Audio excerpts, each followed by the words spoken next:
मैं कुरान हूँ। अगर आप बुरा भला चैनल को आर्थिक सहयोग करना चाहते हैं तो इस क्यूआर कोड को स्कैन करें। शुक्रिया। जो लोग सूद खाते हैं वे क़यामत में न उठेंगे मगर उस शख्स की तरह जिसे शैतान ने छूकर खबती बना दिया हो। ये इसलिए कि उन्होंने कहा कि तिजारत करना भी वैसा ही है जैसा सूद लेना, हालांकि अल्लाह ने तिजारत को हलाल ठहराया है और सूद को हराम किया है। फिर जिस शख्स के पास उसके रब की तरफ से नसीहत पहुंची और वो इससे रुक गया तो जो कुछ वो ले चुका वो उसके लिए है और उसका मामला अल्लाह के हवाले है। और जो शख्स फिर वही करे तो वही लोग दोज़खी हैं, वे उसमें हमेशा रहेंगे। अल्लाह सूद को घटाता है और सदक़ात को बढ़ाता है और अल्लाह पसंद नहीं करता नाशुक्रों को, गुनहगारों को। बेशक जो लोग ईमान लाए और नेक अमल किए और नमाज की पाबंदी की और ज़कात अदा की, उनके लिए उनका अज्र है उनके रब के पास। उनके लिए न कोई अंदेशा है और न वे गमगीन होंगे। ऐ ईमान वालों, अल्लाह से डरो और जो सूद बाकी रह गया है उसे छोड़ दो अगर तुम मोमिन हो। अगर तुम ऐसा नहीं करते तो अल्लाह और उसके रसूल की तरफ से लड़ाई के लिए खबरदार हो जाओ। और अगर तुम तौबा कर लो तो असल रकम के तुम हकदार हो, न तुम किसी पर जुल्म करो और न तुम पर जुल्म किया जाए। और अगर एक शख्स तंगी वाला है तो उसकी फराखी तक मोहलत दो, और अगर माफ़ कर दो तो ये तुम्हारे लिए ज़्यादा बेहतर है अगर तुम समझो।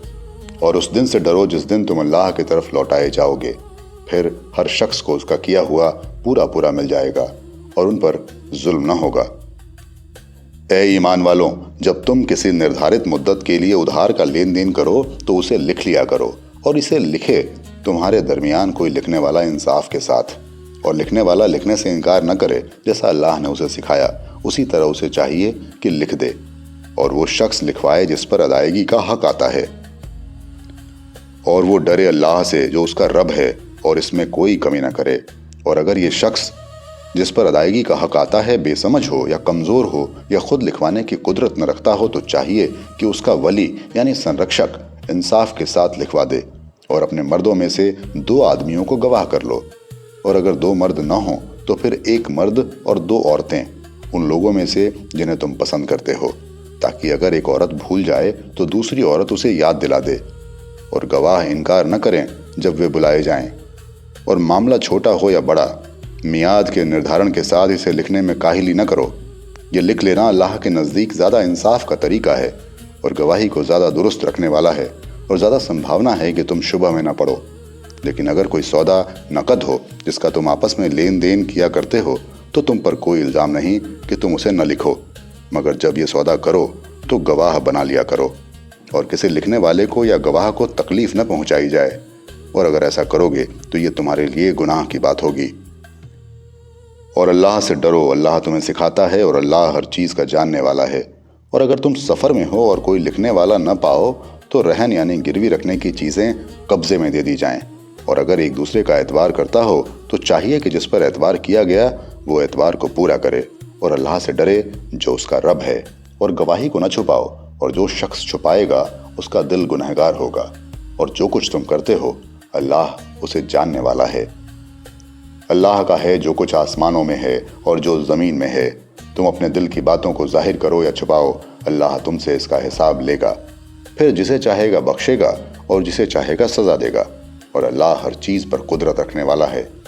रसूल ईमान लाया है उस पर जो उसके रब की तरफ से उस पर उतरा है, और मुसलमान भी उस पर ईमान लाए हैं। सब ईमान लाए हैं अल्लाह पर और उसके फरिश्तों पर और उसकी किताबों पर और उसके रसूलों पर। हम उसके रसूलों में से किसी के दरमियान फ़र्क नहीं करते। और वे कहते हैं कि हमने सुना और माना, हम तेरी बख्शीश चाहते हैं ऐ हमारे रब, और तेरी ही तरफ लौटना है। अल्लाह किसी पर जिम्मेदारी नहीं डालता मगर उसकी ताकत के मुताबिक।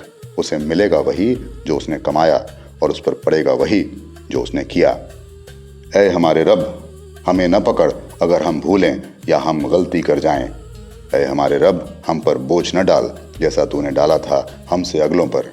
ऐ हमारे रब, हमसे वो न उठवा जिसकी ताकत हम में नहीं, और दर गुजर कर हमसे और हमें बख्श दे और हम पर रहम कर। तू हमारा कारसाज है, बस इनकार करने वालों के मुकाबले में हमारी मदद कर।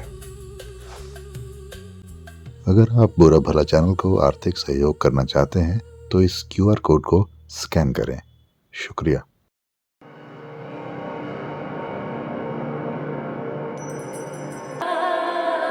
میں قرآن ہوں.